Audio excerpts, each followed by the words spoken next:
Well, how can Ukraine and its Western allies bring Vladimir Putin to the negotiating table and make him move away from his list of demands? Tighter sanctions and secondary tariffs are two options on the Resolute Desk in the Oval Office at the White House. But do they exert pressure in the proper places? Will they hit Putin where it hurts?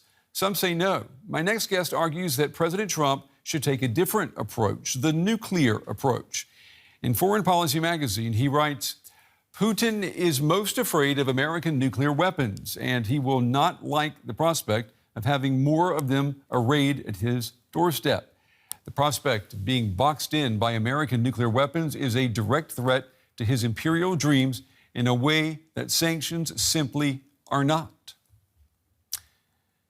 Well, I'm joined now by the man who wrote those words. Matthew Kroenig is the Vice President and Senior Director of the Atlantic Council's Scowcroft Center for Strategy and Security. He's also the author of the book, The Logic of American Nuclear Strategy, Why Strategic Superiority Matters.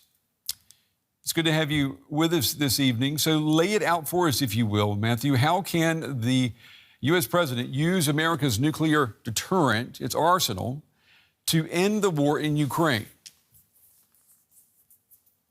Well, thanks very much for having me on. And, when we think about trying to get peace in Ukraine, I think it's been pretty clear that the current approach isn't working. Many experts are arguing we need to ramp up the pressure on Putin. And as you point out, they're saying we need more sanctions. But if we really want to put pressure on Putin, we need to speak to him in a language he understands. What he fears most is American nuclear weapons. And so Trump could say that as long as the biggest war in Europe continues, the United States and NATO are going to strengthen their nuclear deterrence to protect ourselves. And that will mean deploying U.S. nuclear weapons in places like Poland, in Eastern Europe, closer to Russia. But that if Putin is willing to discuss peace in Ukraine, this is something we could maybe reconsider. And I think that's the kind of threat that's really going to get Putin's attention.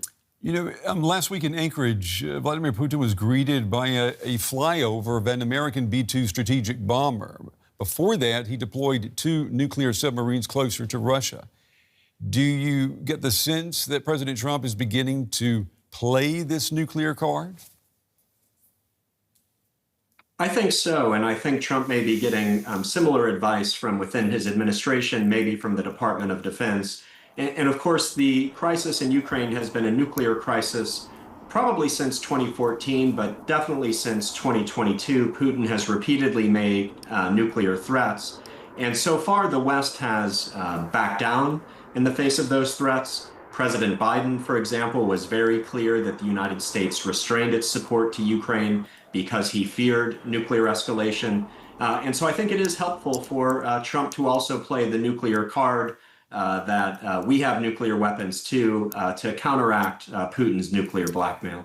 We also have a very high level of confidence that the U.S. president would not go rogue and start a nuclear attack. I mean, there are his advisors, there's the Pentagon, there's a lot of, I guess, levers there that would prevent him from doing that.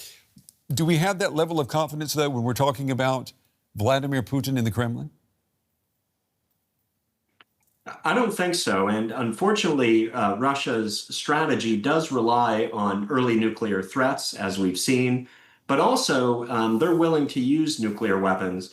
And there was this moment, if you'll remember, in October 2022, when Ukrainian forces were making progress in their counteroffensive.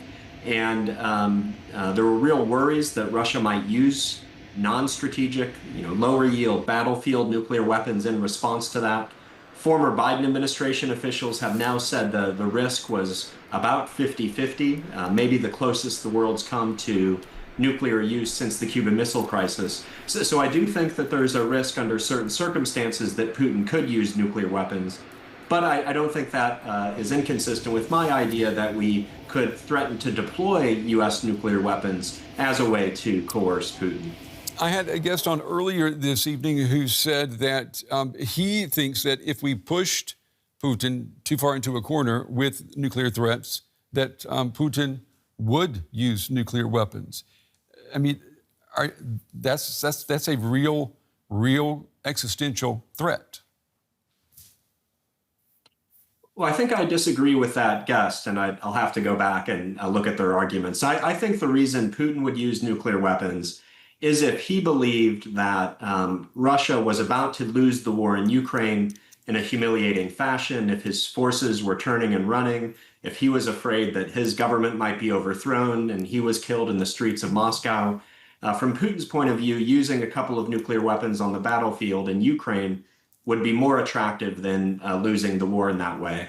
But the kind of proposal that I'm making, just that NATO update its nuclear posture.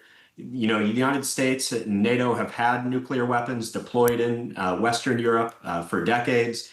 And so this idea is simply to move them to the front lines where the threat actually exists today.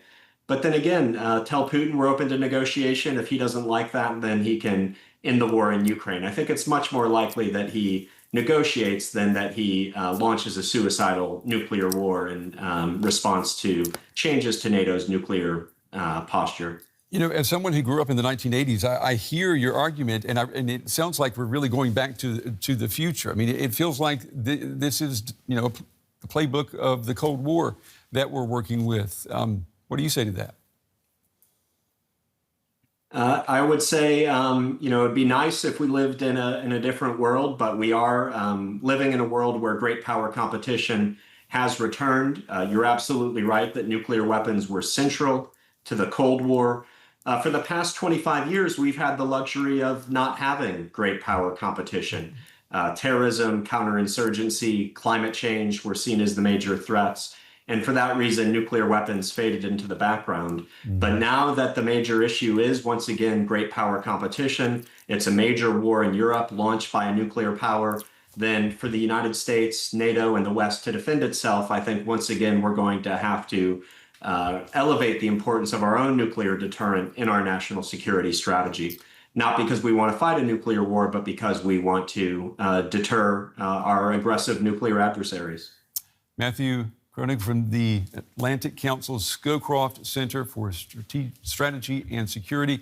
Matthew, fascinating discussion. We appreciate you taking the time to talk with us tonight. Thank you. Thank you.